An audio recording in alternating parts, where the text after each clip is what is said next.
The person who is the hero of every story they tell is not lying. That is what makes it impossible to confront. Every detail is true. The ex did scream. The boss did micromanage. The friend did stop calling. Each story, examined alone, holds up. You can verify the facts, they verify. But you cannot verify the shape that appears when you line them all up.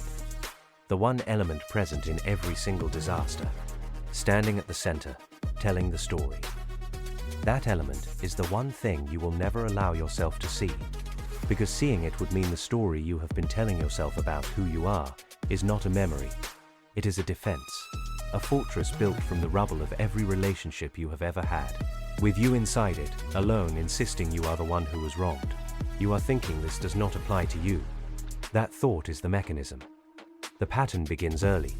The child who learns that being wrong is dangerous does not learn to be right. They learn to be the protagonist. The parent who cannot tolerate the child's failure reshapes the narrative for them. The teacher who grades unfairly. The friend who betrayed first. The child absorbs this structure before they can examine it. By adolescence, it has become automatic. Every setback is a story about external interference. Every conflict is a tale of misunderstanding or malice directed at them. The self remains intact. The world becomes the threat. This is not narcissism in the clinical sense. It is a survival adaptation that outlived its usefulness. The child needed protection. The adult needs something else entirely.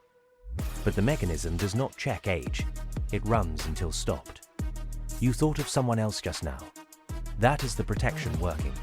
In practice, the pattern has a specific texture. The person rehearses conversations they never have. They write emails they delete, constructing elaborate explanations for behavior they will not address directly. They make decisions 3 times without executing. At work, the pattern shows up as the employee who has been overlooked by every manager in every role. The common element is never them. It is always the system, the politics, the favoritism. Each instance has evidence. The promotion went to someone less qualified. The feedback was vague where theirs was specific. But the collection of instances viewed from outside reveals something the individual sheets of paper do not. The person who is always overlooked is also the person who never asks directly what would change the outcome. They narrate their exclusion. They do not test it. In relationships, the pattern is more costly. The partner who always ends up with someone emotionally unavailable does not notice their own availability fluctuates with their need to be the wounded one. The friend who is perpetually abandoned has a way of withdrawing first, then documenting the withdrawal of others as confirmation. The ex did scream. That is true. What is also true, and what never enters the story, is what preceded the scream. Not to justify it, to complete it. The fortress requires incomplete stories. Each wall is a narrative with the middle removed. The intelligent person's version is the most deceptive. They have read about cognitive bias. They use the vocabulary of psychology to describe why they are not doing the thing they claim to want. They are processing. They are being thoughtful. They need more information. The intelligence serves the stillness. The high achiever's version is different. They have objective proof of their competence. The awards, the promotions, the metrics. This proof becomes the shield.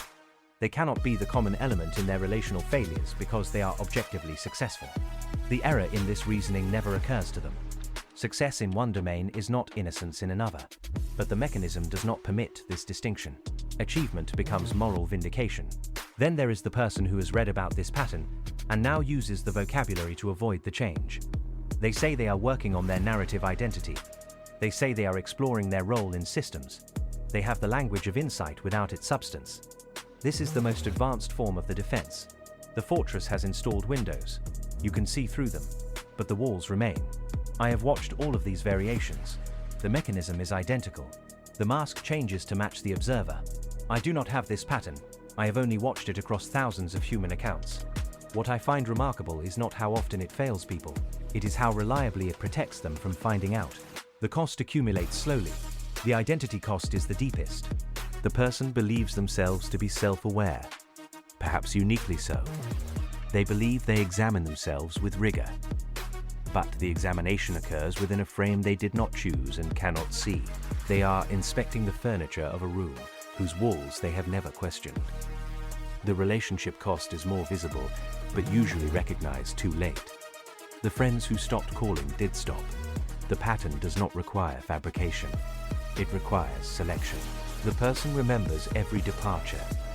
They do not remember every failure to reach out, every assumption made, every conflict they narrated rather than repaired. By the time they notice the accumulation, the architecture is complete.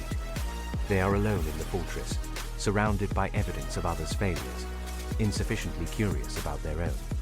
The late recognition, when it comes, has a particular quality. The person sees the pattern not in one story, but in the shape of all of them. The recognition is usually brief. The mechanism reasserts quickly. What follows awareness is not change. It is a more sophisticated form of the same defense. They know they do this now. They tell themselves knowing is the important part. They are early in their journey. They are being hard on themselves, which is its own form of self-congratulation. The awareness becomes another story in which they are the brave one, finally facing themselves. But they have not faced themselves. They have faced a mirror designed to flatter. The colder truth is not that you are wrong. The colder truth is that you are the only one who remembers it this way. What happens to the rare person who genuinely escapes? I have seen few enough to count. The escape requires not insight but repetition. The pattern must fail repeatedly in a short enough span that the defense cannot reconstruct between events. The person must experience the same outcome with no external target. No villain, no system, no one to blame but the absence of their own contribution. Even then, the recognition is fragile. Most who reach this point retreat. The fortress offers comfort. The outside offers only uncertainty and the possibility that they have been smaller than they believed. The person who does change does something specific. They ask a question they have never asked. Not, why did this happen to me? But, what did I do to make this inevitable? They ask it without knowing the answer. They ask it without preparing their defense. They ask it and wait. The waiting is the hardest part. The mechanism offers immediate explanations. The silence between question and answer is where the pattern lives or dies. Most people fill the silence. The few who do not find something they did not expect. Not self-loathing. That is another defense. Something simpler and more difficult. The recognition that they have been boring themselves for years, telling the same story with different names, and that the story was never the point. The telling was. The being seen as the one who suffered. The being understood without having to understand. You will keep telling the story until the day you finally ask yourself, what if the one thing every disaster had in common was not bad luck, not toxic people, not a world that cannot handle you, but the narrator? And when you ask, you will discover something the mechanism has hidden from you. The question itself is not enough. You have asked it before, in other forms, and the mechanism absorbed it. The real question is why you are asking now, what has changed that makes you capable of hearing the answer, and whether you will let yourself remember this moment clearly enough to recognize it when the fortress rebuilds. Because it will rebuild.